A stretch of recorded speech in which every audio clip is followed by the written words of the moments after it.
ഈ എമ്പുരാൻ സിനിമയ്ക്ക് പിന്നാലെ ചർച്ചയായ ഒരു ഭീകരവാദിയുടെ പേരാണ് അസർ അല്ലേ? അതെ, മുഹമ്മദ് അസർ. എന്താണ്? മസൂദ് അസർ. അതുപോലെ തന്നെ ഹാഫിസ് സയ്യിദ്. പക്ഷെ ഈ മസൂദ് അസറിന്റെ കൂട്ടാളി അല്ലെ ഇപ്പോൾ അജ്ഞാതന്റെ ആക്രമണത്തിൽ മരണപ്പെട്ടിരിക്കുകയാണ്. ഇതെല്ലാം എമ്പുരാൻ ടീം അറിഞ്ഞു കാണോ?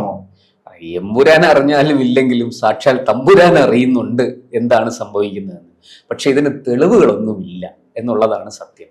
ഈ എമ്പുരാൻ സിനിമയിൽ ശ്രീജിത്ത് പറഞ്ഞതുപോലെ അതിലെ നായക കഥാപാത്രം ഒരു 14 വയസ്സുണ്ടായിരുന്ന ഒരു മുസ്ലിം കൗമാരക്കാരൻ തന്റെ കുടുംബത്തിന് നേരിടുന്ന അത്യാഹിതം കണ്ട് ഒളിച്ചോടുന്നു. അതിൽ ദുഃഖിതനായിട്ട് ഒളിച്ചോടുന്നു. അയാളെ ഒരു ഭീകര സംഘടന പരിശീലിപ്പിക്കുന്നു. പാകിസ്ഥാൻ കേന്ദ്രമാക്കി പ്രവർത്തിക്കുന്ന ലഷ്കർ ഇ തോയ്ബ എന്ന ഭീകര സംഘടന അയാളെ പരിശീലിപ്പിക്കുന്നു. അയാളെ ഒന്നാം തരം ഭീകരവാദിയാക്കുന്നു. ആ ഭീകരവാദി പിന്നീട് തിരിച്ചു വന്ന് തന്റെ കുടുംബത്തെ തീർത്ത ആ എതിരാളിയെ അല്ലെങ്കിൽ ആ സിനിമയിലെ വില്ലനെ ഈ നായകൻ നശിപ്പിക്കുന്നു, കൊല്ലുന്നു. ഇതാണ് ആ സിനിമയുടെ ഒരു ഇതിവൃത്തം. നമ്മളൊന്ന് മനസ്സിലാക്കേണ്ടത്, നായകനെ പരിശീലിപ്പിക്കുന്നത് ലഷ്കർ ഇ തോയ്ബ, ഇന്ത്യ തലയ്ക്ക് വില പ്രഖ്യാപിച്ചിരിക്കുന്ന മസൂദ് അസർ നയിക്കുന്ന ലഷ്കർ ഇ തോയ്ബ. കൊള്ളാം, നന്നായിട്ടുണ്ട്. അതുകൊണ്ടാണ് എമ്പുരാൻ വിജയിച്ചത്, അതുകൊണ്ടാണല്ലോ. എന്തായാലും അതവിടെ നിൽക്കട്ടെ.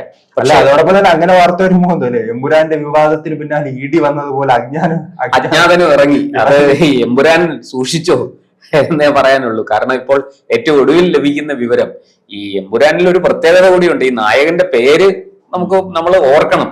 ഈ മുംബൈ ഭീകരാക്രമണത്തിന്റെ ആസൂത്രകരായ ഹാഫിസ് സയ്യിദിന്റെ, അതുപോലെ തന്നെ ഈ ലഷ്കർ ഇ തോയ്ബയുടെ തലവൻ മസൂദ് അസറിന്റെ ഈ 2 പേരുകൾ ചേർത്താണ് ഹാഫിസ് സയ്യിദിൽ നിന്ന് സയ്യിദും, അതുപോലെ മസൂദ് അസറിൽ നിന്ന് മസൂദും ചേർത്തിട്ട് സയ്യിദ് മസൂദ് എന്ന പേരാണ് നായകന് കൊടുത്തിരിക്കുന്നത്. എന്നിട്ട് ഈ നായകൻ ആയിട്ട് അഭിനയിച്ച പൃഥ്വിരാജിന്റെ ഭാര്യ അത് വലിയ അഭിമാനപൂർവ്വം ഫേസ്ബുക്കിലൊക്കെ പോസ്റ്റ് ചെയ്തു. എന്റെ സയ്യിദ് മസൂദിനൊപ്പം എന്നും പറഞ്ഞിട്ട് പോസ്റ്റൊക്കെ ഇട്ടു. അതിലും വളരെ നല്ലതാണ്. അവസാനം ഈ ഇഡിയും NIA-യും അതുപോലെ തന്നെ അജ്ഞാതനും ഒക്കെ അന്വേഷിച്ച് വരുമ്പോഴും ഈ ധൈര്യവും സന്തോഷവും ഒക്കെ കാണിക്കണം എന്നേ പറയാനുള്ളൂ. എന്തായാലും അതവിടെ നിൽക്കട്ടെ. ഇപ്പോൾ നമുക്ക് ഏറ്റവും പ്രസക്തമായൊരു വിവരം, ഈ പറഞ്ഞതുപോലെ അജ്ഞാതൻ വീണ്ടും പാകിസ്ഥാനിലെ ഈ പറയുന്ന ഖൈബർ പഖ്തൂൺ പ്രവിശ്യയിലെ പെഷവാറിൽ വീണ്ടും ആഞ്ഞടിച്ചിരിക്കുകയാണ്. അദ്ദേഹത്തിന്റെ കളി അവിടെ വലിയ ഒരു സംഭവം അവിടെ നടന്നു.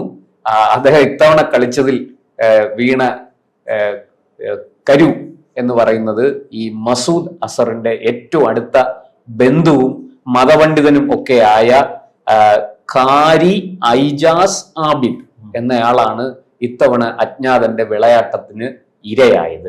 ഇയാളെ കുറിച്ച് പറയുന്നത്, ഇത് ഇപ്പോൾ കുറച്ച് ദിവസങ്ങളായി കണ്ടുവരുന്നത് ഒരു ഭീകരവാദി തലവൻ കാണും, അദ്ദേഹത്തിന് ചുറ്റുമുള്ളവർ ഇങ്ങനെ അജ്ഞാതന്റെ ആക്രമണത്തിൽ കൊല്ലപ്പെട്ടുകൊണ്ടിരിക്കുന്നു. അപ്പൊ ഈ തലവൻ തന്നെ വലിയ പ്രതിസന്ധിയിലാണ്. ഈ ഹാഫിസ് സയ്യിദ് തന്നെ ഉദരത്തിൽ വെടിയേറ്റ ഏതോ ആശുപത്രിയിൽ രഹസ്യമായിട്ട് ചികിത്സയിൽ കഴിയുകയാണ്, വെന്റിലേറ്ററിലാണെന്നൊക്കെയാണ് ആദ്യം പുറത്തു വന്ന വിവരം. ഇപ്പോൾ ഇത്തിരി സ്ഥിതി മെച്ചപ്പെട്ടിട്ടുണ്ടെന്ന് പറയുന്നു. ഈ അജ്ഞാതൻ വളരെ കൃത്യമായിട്ട് തന്നെ എന്തോ തലനാഴിഴയ്ക്ക് രക്ഷപ്പെട്ടതാണ് ഈ ഹാഫിസ് സയ്യിദ്. ഹാഫിസ് സയ്യിദ് ആരാണെന്ന് നമുക്കറിയാം. ഇന്ത്യൻ അന്വേഷണ ഏജൻസികൾ തലയ്ക്ക് വില പറഞ്ഞിരിക്കുന്ന ഈ മുംബൈ ഭീകരാക്രമണം ആസൂത്രണം ചെയ്ത് നടപ്പാക്കിയ കൊടും ഭീകരനാണ് ഹാഫിസ് സയ്യിദ്. അയാളുടെ ഏറ്റവും അടുത്ത അനുയായിയാണ് ഈ ലഷ്കർ ഇ തോയ്ബയുടെ തലവൻ ജെയ്ഷെ മുഹമ്മദിനെ നിയന്ത്രിക്കുന്ന ഈ മസൂദ് അസർ. ഇപ്പൊ മസൂദ് അസറിന്റെ ഏറ്റവും അടുത്ത ബന്ധുവും മതപണ്ഡിതനും ഈ ഭീകര സംഘടനകളിലേക്ക് യുവാക്കളെ റിക്രൂട്ട് ചെയ്യുന്ന ഒരു ഏജന്റും കൂടിയാണ് ഈ ഇപ്പൊ കൊല്ലപ്പെട്ട ഖാരി ഐജാസ് ആബിദ്. ഇയാള് അവിടെ ഈ പറയുന്നത് പോലെ ജെയ്ഷെ മുഹമ്മദിന്റെ ലഷ്കർ ഇ തോയ്ബയുടെ ഒക്കെ പോഷക സംഘടനകളായിട്ട് പ്രവർത്തിക്കുന്ന ചില ഗ്രൂപ്പുകളുണ്ട്. അതിലൊരു ഗ്രൂപ്പിന്റെ പ്രധാനപ്പെട്ട ഒരു സഞ്ചാലകനാണ്, അതിനെ ചലിപ്പിക്കുന്നയാളാണ്. കാരണം അല്ലാതെ ഇപ്പോൾ റാണയുമായി ബന്ധപ്പെട്ട് അവിടെ അമേരിക്കയിൽ നിന്നും ഇന്ത്യ ആവശ്യപ്പെട്ട പ്രകാരം നിയമപരമായി ഇന്ത്യയിലേക്ക് കൈമാറി. മറിച്ച് ഇന്ത്യ പാകിസ്ഥാനിനോട് ഇക്കാര്യം ആവശ്യപ്പെട്ടാൽ അവർ ശ്രദ്ധിക്കാറില്ല, ഇന്ത്യയുടെ അവഗണിച്ച് തള്ളുകയാണ്. ഇന്ത്യയുടെ മുന്നിൽ വേറെ വഴിയില്ലല്ലോ. അത് നമുക്കിപ്പോ ഈ അജ്ഞാതൻ ഇന്ത്യ ആണോ അതിന്റെ പുറകിലെന്നൊന്നും നമുക്ക് അറിഞ്ഞൂടാ. അതിന്റെ ഒരു തെളിവുകളും ഇല്ല. എന്തായാലും കാനഡയിലും പാകിസ്ഥാനിലും അജ്ഞാതന്റെ വിളയാട്ടം ഇങ്ങനെ അനസ്യൂതം തുടരുകയാണ്. അതിനൊരു ഫുൾ സ്റ്റോപ്പ് ഇല്ല. അതിങ്ങനെ 1, 2, 3, 4 ഹാഫിസ് സയ്യിദിനെ തന്നെ ഇന്ത്യ പലതവണ ആവശ്യപ്പെട്ടിട്ടുണ്ടല്ലേ, ഭീകരാക്രമണവുമായി ബന്ധപ്പെട്ട് ഇന്ത്യക്ക് കൈമാറണമെന്ന് ആവശ്യപ്പെടുമ്പോൾ അവരുടെ അധികൃതർ തന്നെ വലിയ രീതിയിൽ സുരക്ഷ, നമ്മൾ ഇന്ത്യൻ സുരക്ഷാ ഏജൻസികൾ ഒരു തെളിവ് സമർപ്പിക്കുമ്പോൾ പാകിസ്ഥാൻ അതുപോരാ വേറെ തെളിവ് വേണമെന്ന് ആവശ്യപ്പെടും.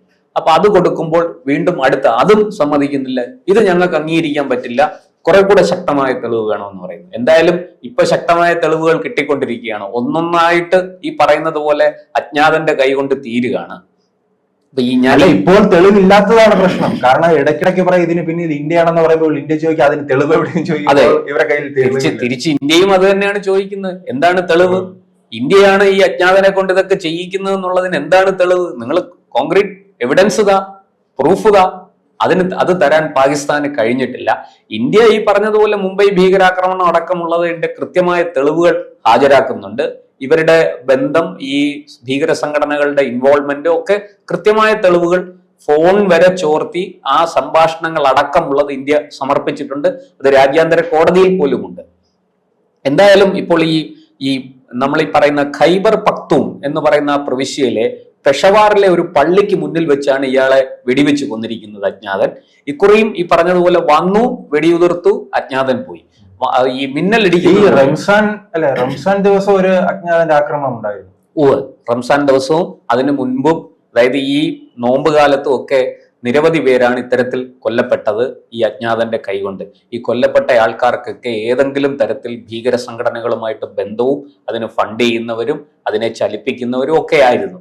അതുപോലെ ഈ ലഷ്കർ ഇ തോയ്ബയുടെയും ഈ ജെയ്ഷെ മുഹമ്മദിന്റെയും ഒക്കെ വളരെ പ്രധാനപ്പെട്ട ആൾക്കാരുമായിട്ട് വളരെ അടുത്ത ബന്ധം പുലർത്തുന്നവരായിരുന്നു, പ്രത്യേകിച്ചും മസൂദ് അസറും ഹാഫിസ് സയ്യിദുമായിട്ട്. അതുകൊണ്ടാണല്ലോ ഹാഫിസ് സയ്യിദിനൊപ്പം ഉണ്ടായിരുന്ന അബൂ ഖത്തൽ വെടിയേറ്റ് മരിക്കുകയും ഹാഫിസ് സയ്യിദിന് മാരകമായിട്ട് പരിക്കേൽക്കുകയും ചെയ്തത്. എന്തായാലും ഈ മസൂദ് അസറിന്റെ വലം കൈയായ ഖാരി ഐജാസ് ആബിദ് ഇപ്പോൾ കൊല്ലപ്പെട്ടു എന്നുള്ള വിവരം സത്യത്തിൽ പാകിസ്ഥാൻ സൈന്യത്തെയും അവിടുത്തെ ചാരസംഘടന ISI എന്ന് പറയുന്ന ചാരസംഘടനയും ഒക്കെ ഞെട്ടിച്ചിരിക്കുകയാണ്. അല്ല, പാകിസ്ഥാൻ ഇക്കാര്യങ്ങളെല്ലാം ശ്രദ്ധിക്കാൻ സമയമുണ്ട്. അവിടെ വലിയ രീതിയിൽ തന്നെ ബലൂചിസ്ഥാൻ പോരാളികളുടെ ആക്രമണത്തിൽ നൂറുകണക്കിന്, അല്ലെ, മാസത്തിൽ ഒരു 100 പട്ടാളക്കാരാണെങ്കിലും കൊല്ലപ്പെടുന്ന ഒരു സാഹചര്യത്തിലൂടെയാണ് അവിടെ കടന്നു പോകുന്നത്. ആ പ്രതിസന്ധിയിടയ്ക്ക് ഇതിനെ ശ്രദ്ധിക്കാൻ സമയം കാണുന്നു. അവിടെ പാകിസ്ഥാൻ ഇപ്പോൾ വാസ്തവത്തിൽ 3 കഷണങ്ങളായിട്ട് തിരിഞ്ഞിരിക്കുകയാണ്. ഒന്ന്, ബലൂച്ച് പ്രവിശ്യയിൽ നടക്കുന്ന വലിയ പോരാട്ടങ്ങൾ.